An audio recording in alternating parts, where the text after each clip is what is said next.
Welcome to the Your Pennsylvania Ancestors podcast.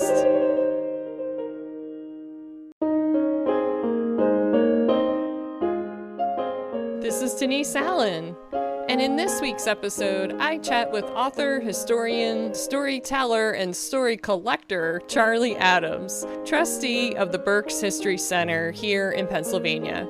He has spent decades collecting local stories, and I hope it inspires you to find the stories in the counties where your ancestors lived.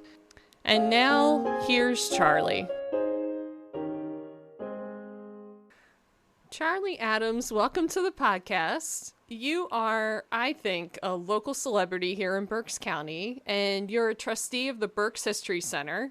I'd love for you to share with the listeners about yourself and your depth of experience researching history and the stories here in Berks County. Depth with a P. I thought you said depth of experience. Yeah, I'm probably the coolest guy you'll ever meet in your life. I was in radio for 35 years in WEU, did a morning radio show, and written about 35 books on ghost stories, train wrecks, shipwrecks, baseball, whatever. I'm a travel writer for 40 years, writing about 4,000 travel stories, and I like to travel extensively. With that past tense, we're doing this during this virus thing. I love people, I love life, and I love Berks County and the rich heritage here, and I was really honored to be asked to be a part of this. So how did you learn about Berks County to the depth that you have? You have a really deep knowledge. I don't know where that quest came from, but I do know that when I grew up, my mother was from Hamburg, and she was about as Dutch as it gets. And my grandmother spoke Pennsylvania Dutch, and everything was all Dutchified. I grew up believing I was Pennsylvania Dutch, Pennsylvania German. My mother's maiden name was Williamson. That ain't exactly Himmelberger or, Hintershits. They had Stewarts in their family. They ain't exactly Bubbenweyers, And my father's name was Adam. And as it turns out, I started doing sort of self-research on my own family heritage and discovered that, yes, they were Scottish, Irish, English, German, et cetera, et cetera. So they came from those places into this melting pot and melted so well that they almost diluted into, different identities. And I found that fascinating. But I realized that this was all a wonderful place, this Berks County, this Reading, where people came from. It sounds almost like a, Dan Fogelberg story, song, but they came from all over here because it was almost a sanctuary city then, different definition of today's sanctuary cities. But they came on the boats to Philadelphia, they being from Holland, Germany, England, Wales, Scotland, Scandinavia, into Philadelphia. And then trying to escape the teeming streets of Philadelphia, they came up the line, up the river, and settled farther up, such as the Boones of Scottish and English, and the Lincolns. And those are the names, the buzz names that you are familiar with. But also the Himmelreichs and the Adamses and the Williamsons, and et cetera, et cetera. So I saw this, and I saw in reading and hearing from relatives and smart people how they came also from New York, that they wanted to get as far away from New York as they could, as quickly as they could, and found this place, this haven. A lot of it was religious, as we know, the Penns, with their religious freedoms.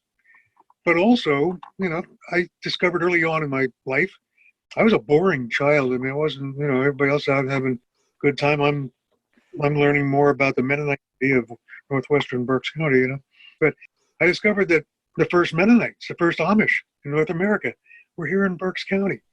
And as I grew older and more appreciative of it all, and found out about places like the Historical Society, now the History Center, I started to get involved. And since I got out of the Navy back in 1968, I guess it was, I've been deeply involved in history. But even that, I was interested in a Navy ship called USS Reading. The first story I ever wrote for the Historical Review, which I'm now editor of, was a story about the USS Reading a frigate that was named after the city of Reading, Pennsylvania, and served in the United States Navy in World War II. And so I've been trying to link real life, my family's real lives, and the lives of all around me with this wonderful history of Berks County. And it's unique in so many ways because again, being a travel writer, I get to obviously travel, and they all have their history, their heritage, but we've got something very special here in Berks County. And it's reflected in things that you're doing right now and other organizations that are doing just marvelous work in genealogy. I want to highlight something that you said about people here and how they were influenced by new immigrants coming in and their food and habits. We always think of new immigrants adapting to where they go, but the adapting really goes both ways, and people in one area can really change over a period of 50 or even 20 years. And that's why the more you study all of this, the more you realize that it, like you say, it just continues to go on. I mean, what are we going to have tonight, Italian or Mexican? Exactly. When I was 12 years old, my mother would never say, let's have Mexican food tonight. Are you kidding me? That didn't happen. Right. But it was easy for them to have a recipe from a neighbor who came over from Hungary. And all of a sudden, I was introduced as a 12-year-old to a word, goulash. What is goulash? That was my home, too, growing up. I want to ask you about research. You've written over 35 books, and many of those are just not on Berks County. You've written on Luzerne County, Montgomery County, and other places around the state. How do you go about learning those stories and the histories of those places? What steps did you take? Well, I did a lot of it early on without the benefit of the internet, really. I mean, there was a time, an era, there was a land before the internet. When you had to do like grunt work, go to libraries. And I still go to libraries, but I had to go to libraries. There was no such thing as sitting in my room, just, going online to a library and ferreting out everything I needed. And also, even if there is, I mean, I still write stories all the time, travel and or folklore or whatever. But I don't sit I'm not content enough to just sit here and do that. I will not allow myself to do that. I want to get out. I go to these places, and my business partner and friend, Dave Seibold, who he does a lot of the grunt work. He does a lot of all the marketing for the books and things. He's also a very good friend. He and I would go to these places, and we kind of spread out. He had one mission. His mission was to find out where we can sell books, if it's worth doing a book in a particular area. Mine was getting in and slapping hands and meeting people and finding out who knows what and where I should go to find those things out. And that's often done by going to the place with the best hot dogs in town. I'm writing a book on ghost stories. Oh, you got to go to Fred Fredericks up there in the hill. He's got a place, And I'm writing a book on train wrecks. Oh, well, I know the fellow who runs the Railroad Museum up in Scranton. You start to person to person, people to people, eyeball to paper. People send me stories for the Historical Review, which I'm editor of, the quarterly journal for the History Center. And I've seen stories that quote one source, and I realize what they're doing. They're just using that one source that's available readily on the internet, and they haven't gone to the other sources that are you got to do some work to find them. And so I scold them about that. I've done it recently, and not that I'm a highbrow and I'm above you and you should do what I say because I'm a scholar and you're not. I'm not a scholar, but I'm just saying, please go beyond what you're doing now, and your work will benefit from it. For example, when I did the book on Luzerne and Lackawanna counties, I went to Cooper's up in Scranton. That's one of those restaurants that everybody goes to, And I started asking people there, and they said, I don't know, but my Uncle Fred knows. Here's his address. Talk to Fred. Well, I have this information, but you ought to talk to Billy down the road here. He's got some fantastic. So not only you're gathering your information, you're getting to know the people, and you're getting to know, invariably some gossip will come in. Yeah, I know that story up in Pittston, for example. The great story in Pittston, a haunted house in West Pittston, Pennsylvania. It's legendary. I think they made a movie about it. But you go up there and ask, I never forget this. I went to I think it was a bar. I said, I'm doing research. for a ghost story. Now, the house in West Pittston, exactly where is that? He says, you don't want to go there. Those people are wackos. Okay, all right. Do I dismiss that, or how do I deal with? But now I'm starting to get in with the people. I'll tell you who to contact. You contact this guy down the road. I'll let him give him your phone number, and you network. You build a community almost. Mm-hmm. They write about it. And it's just, I love doing that kind of research. As you're talking about genealogy, the same thing there. You know exactly what I'm talking about. You've got Mm-hmm. to get down and dirty with real people. That happens all the time. I just posted on my Facebook page a page from a 1958 phone book just to show the Burnville phone numbers, which were letters and numbers like GR-8-V. That was a Mm-hmm. phone. And the page I reproduced was the one with a Gruber Wagon Works on it. I got 3 responses. Oh, I can see in the middle of the page, that's my aunt, Dorothy, whatever her name might have been. I can't believe I didn't know that was her phone number. I never knew any of this. This is fantastic. Another one I got. Could you go to the page with the Haldemans on it or something like that, and see what their phone number was? Like an operator, but I'll do it because there are people, eyes opened up when they saw that. My gosh, this is cool. And now all of a sudden they're introduced to a world in which phone books existed. I'm more than happy to help out, get that oh my gosh moment.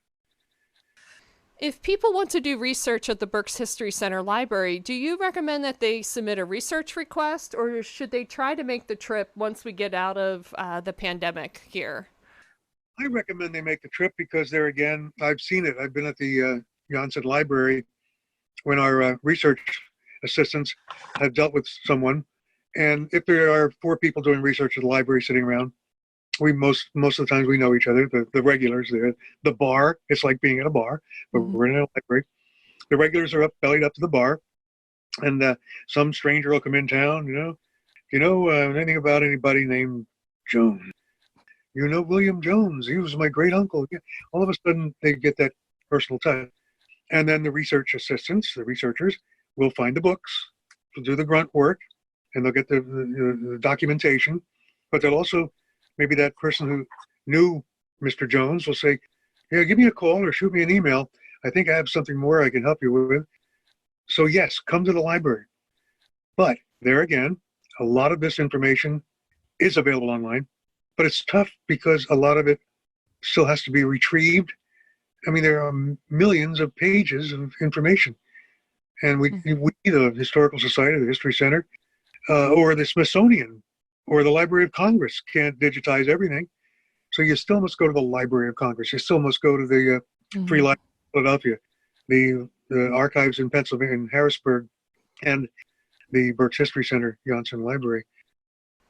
The Berks History Center has been around for 150 years, collecting and sharing historical material. What does the future look like for the Berks History Center for the next 150, or maybe even just 5 years?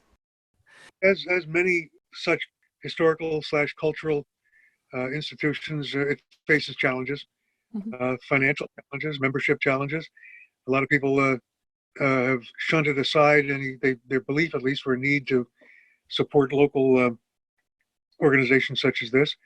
So there are those challenges, but they're being met by forward-looking leadership and trustees, I hope we are.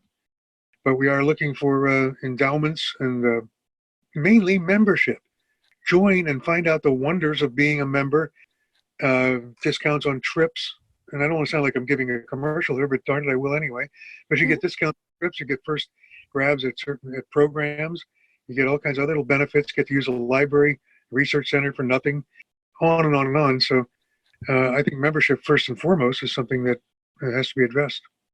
And the membership support from all over the country really allows the Historical Society to maintain the records of people's ancestors and preserve them for future generations. Can you tell us about the Historical Review of Berks County? The Historical Review of Berks County is a quarterly that's put out by the Berks History Center. It's one of the finest of its type in the country, really. It's been published since 1935, and it's one of the real substantial benefits of being a member of the Berks History Center. You'll get surprises too. I've gotten several times over the last year or so. Members have read a story in the review and said, I never knew that. That was so cool. Whoever the writer story wrote, whatever he or she wrote. So that's the other thing you'll get. It's almost like, well, it is I call it a history, kind of an ongoing history book. It's like 48 to 60 some pages every 3 months. So at the end of the year, you got a nice little tidy history book. And also, if you navigate through that, berkshistory.org, you'll find searchable stuff. Like you can search databases, you can search the photos, you can search stories that have been published in the review since 1935 or whatever. So there's a wealth of information right on that online. And once things are up and running again, of course, coming in and actually doing the research and talking to people, as we said before, we'll start again. Charlie Adams, thank you so much for being on the podcast. This was a real treat for me. You're a local legend, and it was a real honor to talk with you about Berks history. Thanks very much.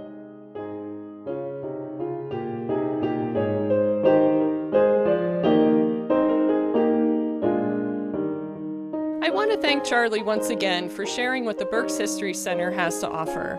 In the show notes to this episode are links for contacting them and doing research through them. Remember that each county in Pennsylvania has its own historical society, so if your ancestors weren't from Berks, that's okay. There's an equally wonderful keeper of stories and records for your county. Thank you for listening, and remember, if there's something you'd like to hear on a future episode, you can drop me a line at paancestors.com. I hope you and your family continue to stay safe and healthy.